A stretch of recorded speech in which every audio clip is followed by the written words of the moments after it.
everyone, Sean Frangella here for MotionTutorials.net with a very fun new tutorial on my top 5 features of Cinema 4D R19. So it is July 31st, 2017 and Cinema 4D R19 was just announced. So I'm here with my annual video of my top features in the new release. There's a lot of cool stuff to get to.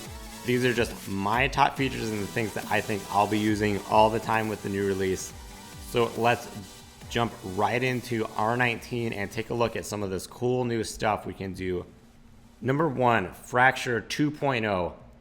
So if you happen to see my last year's tutorials on R18, one of the biggest features is this new Voronoi Fracture object in MoGraph settings. And with that, you can break apart objects, fracture them, use MoGraph effectors to make things explode, and all sorts of cool stuff right in Cinema 4D without any plugins. Well, R19 brings some awesome updates to that now with the second version of Fracture, where you get some much needed upgrades and control over what you can do. Let's take a look at a couple quick features so we can see what we're talking about.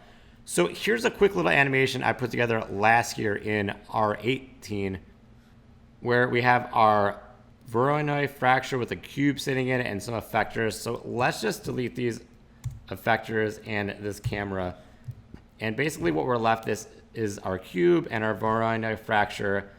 And on that, if we go to sources and click point generator, right here is what's breaking apart our object in a uniform way. And if we add any effectors like MoGraph effector, let's say push apart, one of the new ones from R18, they're gonna explode, and we can just take it back a little down to like 5, 4, 3, 2, and 1%. You can see if it goes from 0 up, basically these are gonna explode based on this effector. Now, some cool new updates you can do in R19 is add connectors if you want an object to break a little more realistically from certain parts. I'll get more into that in another tutorial when I put together a full one on Fracture 2. But I want to talk about a couple of things just to give some quick tips on this geometry glue and detailing. So this is all good and great if you want it to just explode, but what if you're doing VFX and something gets sliced right in the middle, or you don't want all the chunks to disperse evenly? It looks a little fake, and that's not how anything would probably break. So what you can do now is go to geometry glue, and if we enable that, we can use fall off, clusters, and point distance. I'll just use fall off and add a glue fall off with that button, and then I can click this and go to fall off. And now this is similar to our MoGraph fall off objects, where we can use this to contain groups of those pieces so they stick together. So to see that in practice, let's turn up this push apart effector a bit. And we're not seeing anything happen because we have our fall off. Well, we don't want the whole thing to be glued together. Let's go to fall off and change this to sphere. And we can move this away. And let's turn our push apart effector down to like 0.5 just so we can kind of really see what's going on here. And then with this fall off, same thing as you would with MoGraph effector fall offs, we can move this around, and we can turn down the fall off. So let's say it's at 0, and we could scale this up. So now you can see everything contained in this sphere is basically going to stick together. And this works the same as MoGraph cloners in that sense that we could duplicate this by holding command and then go to Voronoi Fracture. We have our fall offs tab. We can drag the second one down into it, move that one around, maybe change it to box just to show what we're talking about. And now you can see if we go to our push apart effector and start to animate this, these chunks stick together. And if we turn on our lines, you can see what's happening. So it's just making one chunk out of everything within those fall off objects. And that's great. This gives you a lot more control. You could animate these. You can move them around. You can have a softer fall off so it isn't so static. And if we go to our Voronoi Fracture and go to object, we can click colorize fragments, and you can see it's basically just making one chunk out of those two fall off tabs. Really cool stuff you can do with that. It's really powerful, going to help a lot with VFX. The other useful little tip is this detailing, and if we enable that, you can see it adds noise to our object, and this is going to go a long way if you have kind of rocks or pieces of stuff breaking apart. They probably aren't going to be so sharp on the inside and the edges, so we can enable detailing, and this is going to let us add different types of noise. Can even change the strength at depth to change the inside. Turn up the noise strength. And if we do a quick area render, you can see that that's adding some details in there. And if we get really close, you can really see how that's going to impact our object and these pieces and really make this a lot more believable. And then we could turn the noise strength down and kind of adjust this as we need to. And now you can see if it's an object that's breaking apart and you're doing something like pieces shattering and exploding, you don't want it so perfect. You need some of those little details that you can see with the lines on are going to go a long way. So there's a lot of cool new stuff in Fracture 2.0 for our Voronoi Fracture. And a lot of cool stuff we can do with it. Number 2, the Spherical Camera. So if you've seen some of my recent posts, I've been getting really into how to create 360 VR videos that I'm posting on YouTube, where you can shoot 360 photography video, composite 3D object into it, really take advantage of everything you can do in VR. And now natively in Cinema 4D, there's a new camera object to make the rendering of this a lot easier. So let's take a look at that scene I was just working with our exploded fracture object right here. And let's move the camera right in the middle of this. Well, what if we wanted this to render as a 360 photo or video to use in VR, say from the middle of this scene, as things explode, so we could really see what's happening? Well, under camera, we can now go to camera. As usual, I'll turn that on. And then you can see over here, there's this new spherical setting. We're gonna go to that and we'll enable that. Here we can adjust a lot of our settings, but the really important thing is when we go to render, if we make this at a 2:1 ratio, so if we're doing it at 1920, it'd be by 960. An easy way to think of this is if you do 2000, it'd be 2000 by 1000, and then you could type in 1920, or just remember 1920 by 960. Now when we render with Command R, check this out. It's not gonna render what we see in our viewport. It's going to render to this as a flattened 360 render of our scene. And then if we save this as a JPEG, because this is just a still image, I'll just save this as 360 render fracture.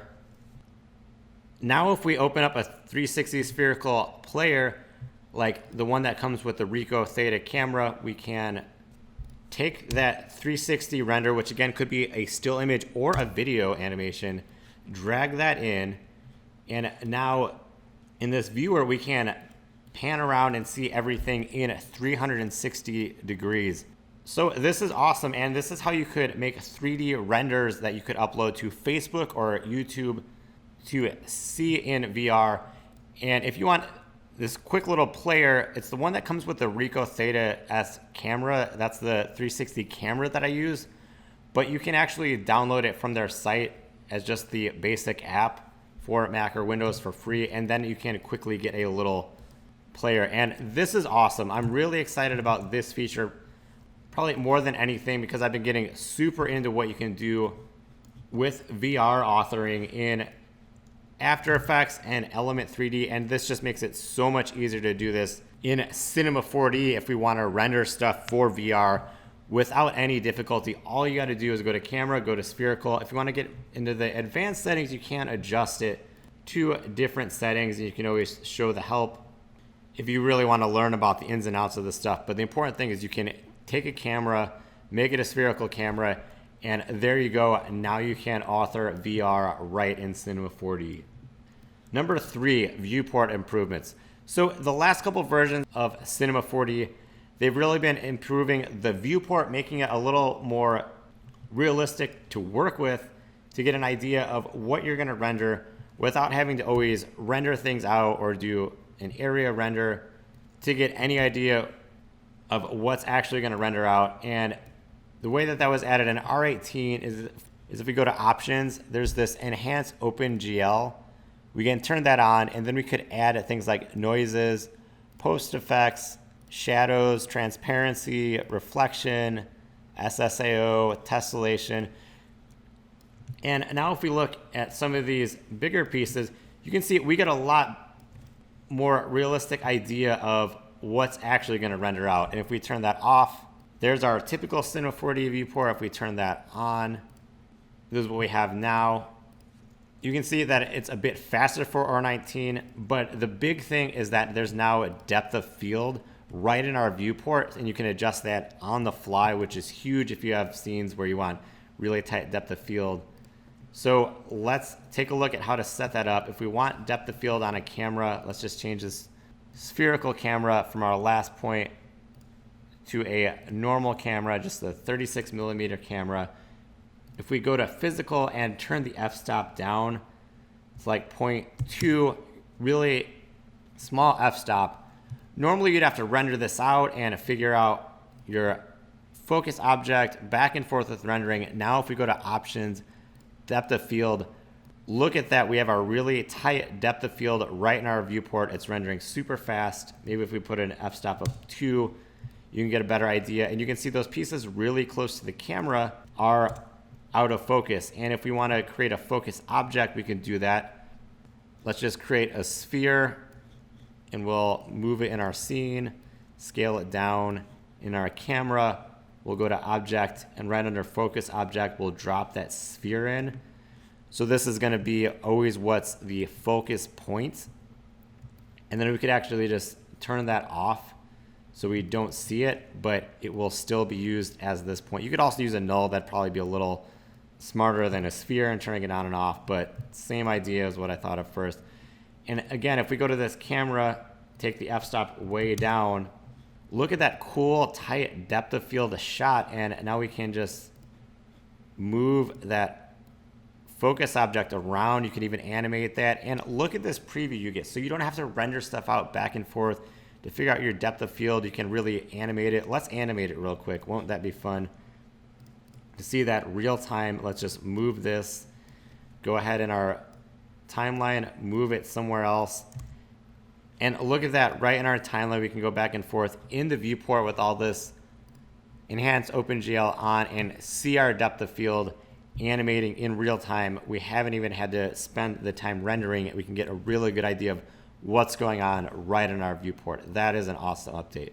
The other thing you might notice is there's a lot of yellow text and boxes, and that's noting where there's new features like our options and this pro renderer, and anywhere you go under any menu, things are highlighted in yellow that are new. And that's awesome. That's a super helpful little tip.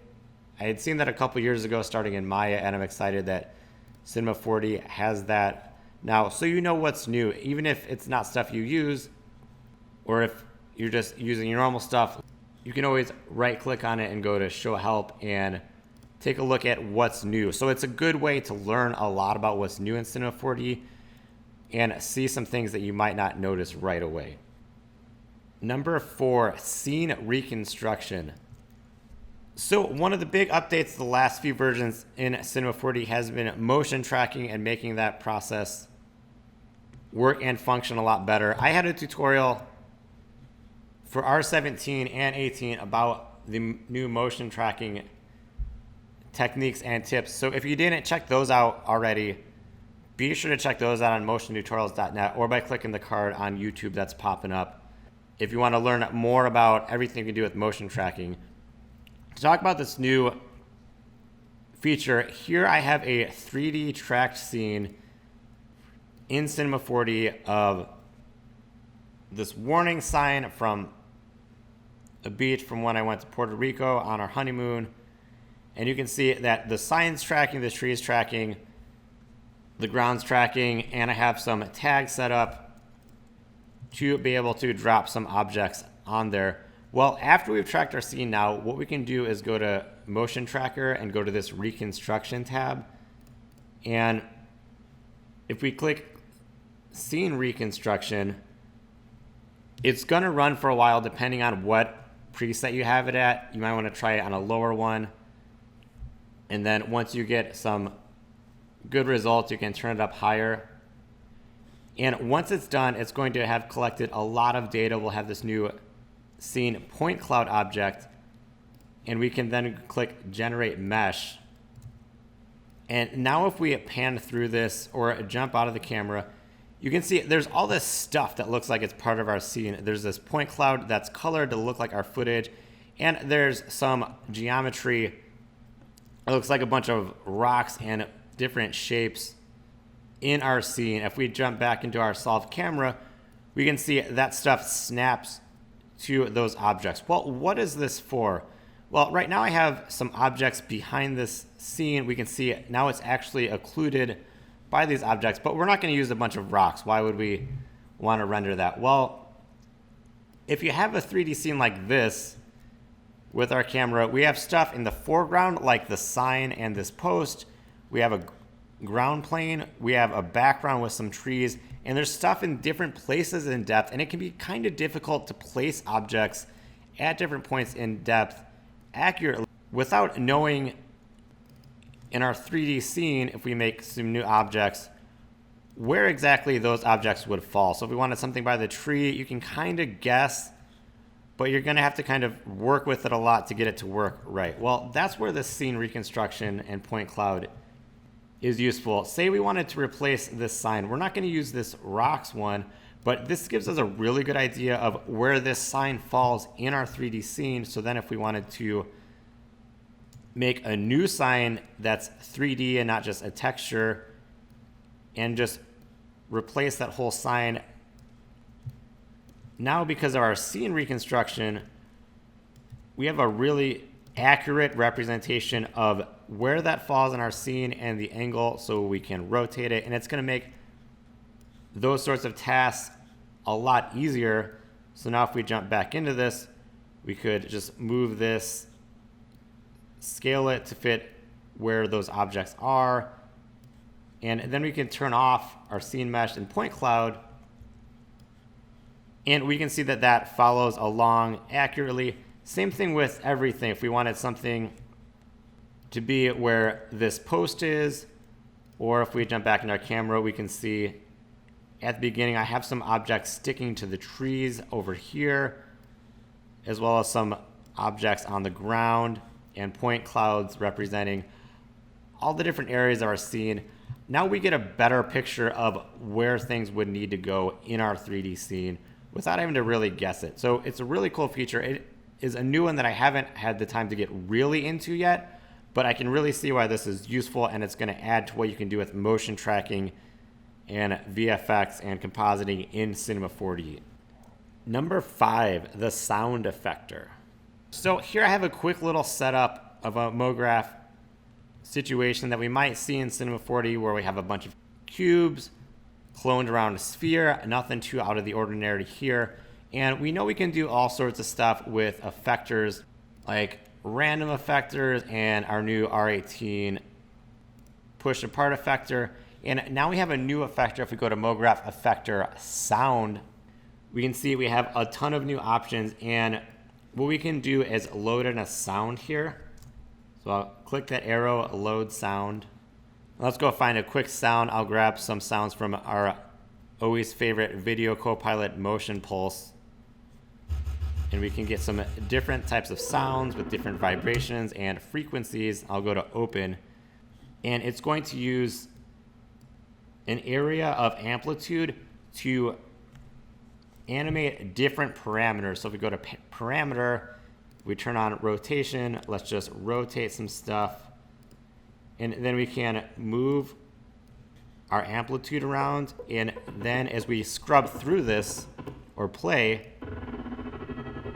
you can see it's animating based on whether this box contains that amplitude. So if we move this, sorry if it's getting a little loud and sounds like a plane landing, we can do some really cool stuff to animate how our objects are animating based on sound. So let's go get a different one that's not as much in that frequency.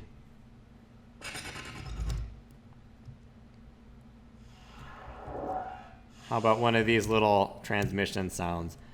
Now we can see as this plays out, if the amplitude falls within that area, things are going to animate based on our parameters. So let's do position a bit. Let's do scale, uniform scale, turn things up so we can really see what's happening. So pretty cool stuff you can do with our sound effector, and you could really limit it to certain little areas so you only get little bits of movement. You could move that around.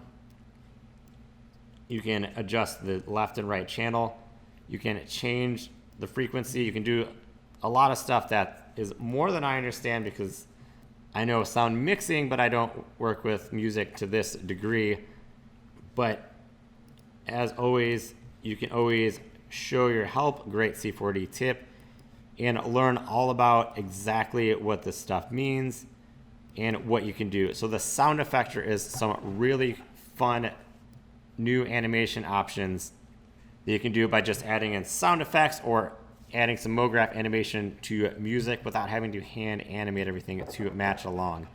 So there's some really fun stuff in Cinema 4D R19. As every year, there's tons more packed into Cinema 4D. This is only the tip of the iceberg of the new features. There's other stuff like polygon reduction and some new character constraints and pose morph settings, lots of new stuff. And again, one of my favorite features is that you can just look through all the new updates in the menus that'll be highlighted in yellow. So very excited to show you guys this stuff and see what everyone makes when R19 comes out a little later. If there's any new features you didn't see and you want me to cover or you think are cool, be sure to let me know in the comments or on Twitter and Facebook. On Twitter, I'm at Sean Frangella, and Facebook, it's at facebook.com/motion tutorials. And if you want to check out cool products and more tutorials, be sure to check out motiontutorials.net, where I have tons of Cinema 4D, After Effects, and VFX tutorials. I also have some cool products in the store where you can get lots of assets for 3D rendering and 360 photo video stuff. I'll be coming out with a lot new stuff for 360 rendering animation and a lot more new tutorials on VR and 360 photo video stuff that I've been getting really into as well. As always, thanks for watching. Be sure to subscribe to the channel if you haven't already, and check out some of those other videos that are popping up if you want to learn more about Cinema 4D, After Effects, and all sorts of cool 3D and VFX tips and tricks. Thanks for watching. I will see you at the next video.